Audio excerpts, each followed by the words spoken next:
Amigos del Brunch de los 40, ya se viene el Corona Viene el Corona Capital y se Capital y se vienen vienen. de verdad una serie de conciertos pequeños que si ustedes son fans de la banda con la que vamos a conversar hoy, no se los pueden perder. Keane está en la casa. Hi, how are How are you? you? I'm very well, thanks. Yeah, it's the evening now in the UK, and I'm drinking some herbal tea, getting ready for bed.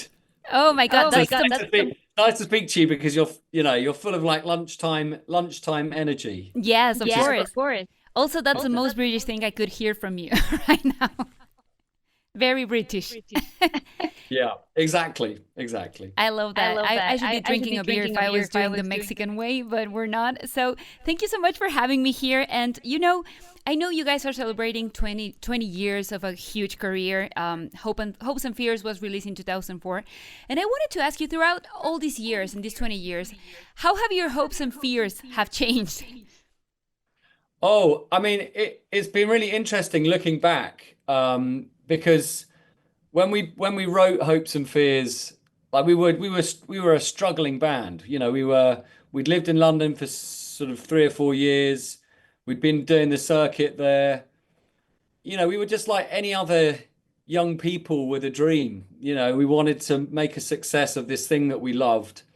And yeah, and so we wrote about that a lot. A lot of the songs on Hopes and Fears are about how we felt at the time, about how we had each other, but we felt like we were real outsiders, really. And with all of most of our friends were like getting jobs and moving on and doing different stuff. So we were, yeah, it was a strange time. And then of course the strange and ironic thing is that the album did kind of make all those dreams come true, and it changed our lives completely.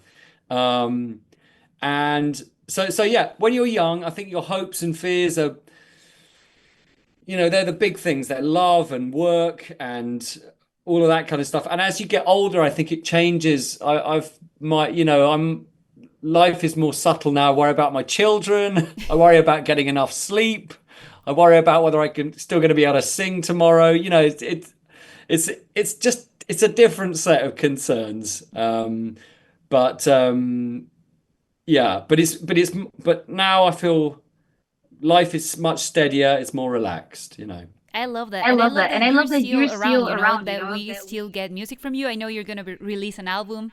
I love that you chose Mexico City to record. So, well, not to record, but yes, to record. I think I'm saying it right. Yeah? Yeah. Yeah, well, it was the first. So when we played back in, I guess it was early part of 2024, Mexico. We chose Mexico City because we know that that it was for a live recording. It's going to sound great because the fans are so crazy, and they make such an incredible noise, and they know all of the songs. So we just felt like it was the perfect place to make a live recording. The only problem was it was the first show of the entire tour. Like we didn't have any chance to like really practice and or get used to playing a new set, and but it didn't matter.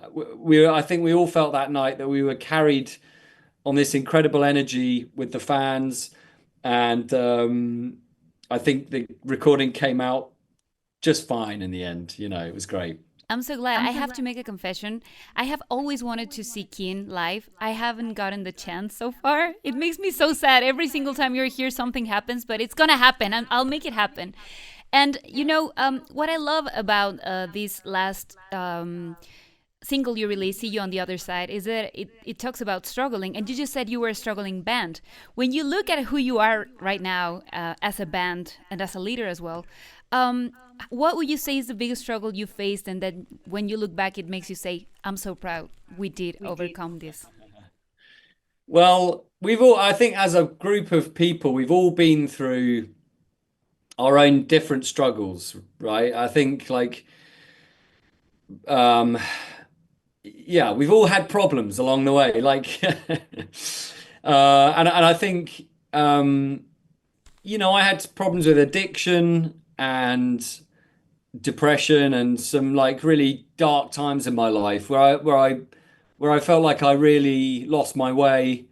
Um, And so I had a lot of therapy over the years, and I went on a kind of journey of self-discovery, to learn about myself, learn who I am, um, and try and understand myself and the world better. And I think for me, that journey is probably the best thing I've ever done in my adult life, because it's allowed me to come out the other side free from addiction, to be a good dad, to be a much better musician. I sing much better now, and I write a lot more songs than I ever used to. Um, so yeah, for me, that kind of journey out of darkness, that was definitely probably my greatest achievement, personally speaking, over the last sort of 20 years. Do you realize that Keane has been that therapy for a lot of people? That therapy you took, your songs became that therapy for It's people. true. I mean, that's why I always wonder like why our music seems to be popular all around the world.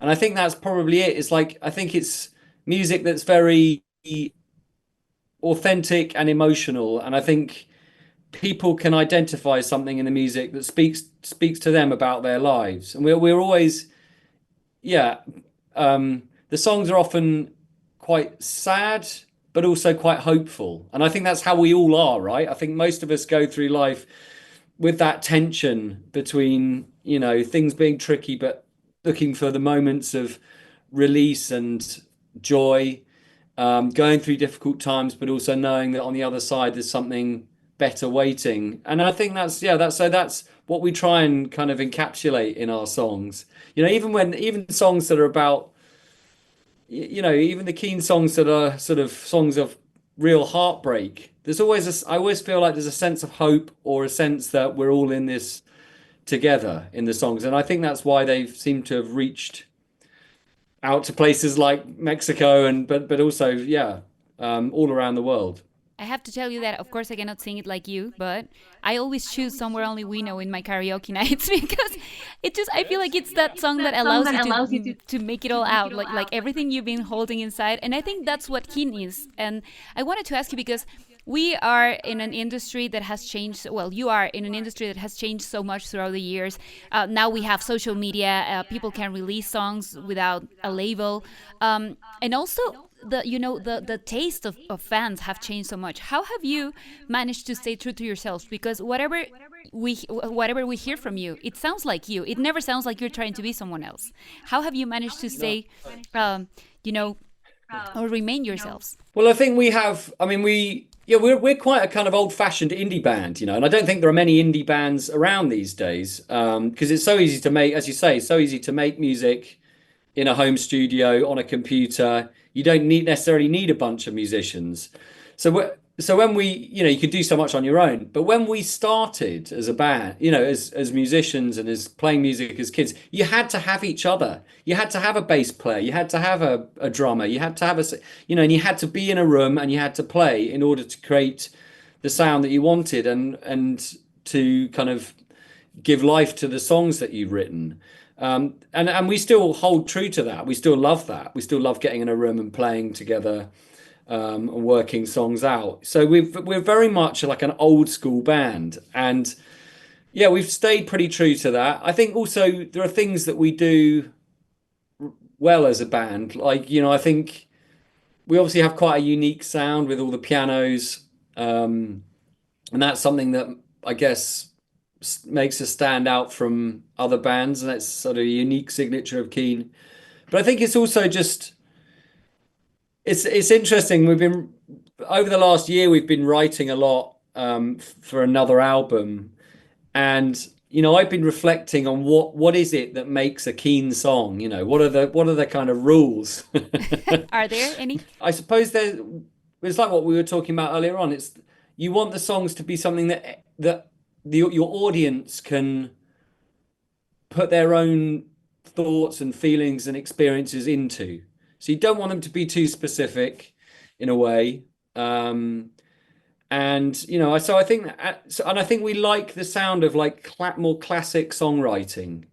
Like I don't think we ever really were bothered about fashion, as you can see. You look perfectly So fine. we wanted to be like we wanted to do something that was more about style and substance as opposed to like what's the fashionable thing of the time. And I think that's why the songs have stood up over a long period of time and remained songs that people want to listen to. They're not really songs of a certain time. To me, they hopefully at least they have a more timeless quality. I would say, if you allow me to say it, that what makes this music magical for me, it's that one is subject to interpretation. You can put your own personal experiences on it. And then two, it's honest. And you can tell it's honest. And Yeah. just as honest as I know that you guys love Mexico, you've been here several times, you are choosing to do a special couple of shows here for Corona Capital sessions. Can you tell me a little bit about that? Because I feel like that's the ultimate fun experience. Like, I don't live near these places and I want to go. Well, look, I mean, we started the whole touring cycle in Mexico, and it because we felt like every time we've gone back, there've been more fans, there've been like a crazier energy each time. We felt more and more loved, you know. So we wanted to start in a place where we felt like we were amongst really good friends. And so we started the tour there. And this is, and I think when the idea of these shows came up and were suggested to us, I think we all felt like, well, this is a great way also to finish the touring cycle, to say thank you, and to celebrate for for one last time. And that's what we intend to do. You know, they're going to be like big, proper long. We've been rehearsing the last few days, and we're preparing as many songs as we can play because there's only three shows. They're going to be great long sets, full productions, and we hopefully will, be paying back some of the love and affection and enthusiasm that we've had from our fans in Mexico, particularly over the last kind of 2 years. So yeah, we hope it'll be a sort of fitting way of saying goodbye to the 20 years of hopes and fears, and also, you know, yeah, just that there's now a bit of a door open for what comes next as well, which is kind of exciting. By the way, I just saw a Taylor Swift interview where she said that whenever she releases an album, she always listens to the last one, kind of to say goodbye. Do you have any ritual like that when you release new music? Wow, yeah. That's interesting. I like that. No, not really. No, I mean, I think the only thing that I think we really do and really sort of focus on is writing as many songs as we can, having as much material as possible, and like so for this, I think yeah, we're kind of we've been writing all year, and we've got a lot of songs, and we're very excited about starting to record them over the next few months. And so no, I mean the only ritual is just to like when you feel that for me, like when you feel that wave of creative energy, is just to honor it, just to say, right, I'm loving writing, I'm enjoying every second of it. I want to write as much as possible. And like loads of it is loads of the stuff you write is not very good, but every now and then something great will happen. Um, and so, yeah, Tim and I have had an amazing time over the last like 7 or 8 months writing lots and lots of songs, and we're very, yeah. So I don't know whether that's a ritual. Not really. It's just what you do as a band. But um, it's probably about as like getting up in the morning, coming to my studio, which is this room, and just working on stuff. That for me is just the greatest ritual you can have. It's like sometimes you pinch yourself and say, "Wow, I get to do this for my job or my life. This is incredible." And you make it great for us as well as fans with your writing and your music. Thank you so much for stopping by Los 40 and telling us all about your upcoming gigs. I'm going to say it in Spanish. Keane va a estar en Corona Capital Sessions en Guadalajara el 6 de noviembre y en Mérida el 8 de noviembre, así que no se lo pueden perder. I'll do my best to be there. I need to. Yeah, please do. Yeah, you'll be very welcome. Thank you so much, Tom. Have a great day. Thank you. Yeah, cheers. Okay, bye. Bye. Bye. Keane en el Kim brunch en de el los brunch. 40.